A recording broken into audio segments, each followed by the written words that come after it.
Hey everyone! Welcome back to another amazing tutorial. Today we'll show you how to create a UDP server account for a faster internet connection. If you don't know how to set it up on HTTP Custom, check out our previous video. The link is in the description. If you're searching for a fast and reliable internet connection, you're in the right place. Now, let's get started by creating our UDP server.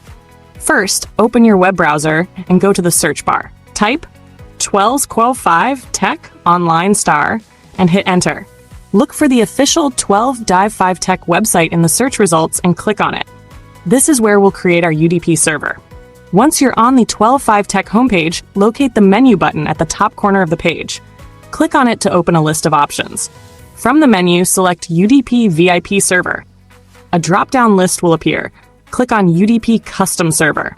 After selecting the option, you'll be redirected to the account creation page. Here's what you need to do. Enter a username of your choice. Complete the CAPTCHA verification.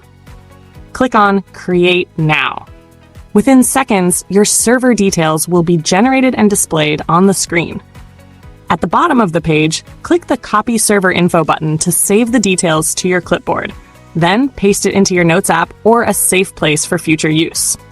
And that's it! And you've successfully created your UDP server account. Now you can enjoy a faster and more stable internet connection. If this tutorial was helpful, don't forget to like, subscribe, and share with your friends. Thanks for watching, and I'll see you in the next video.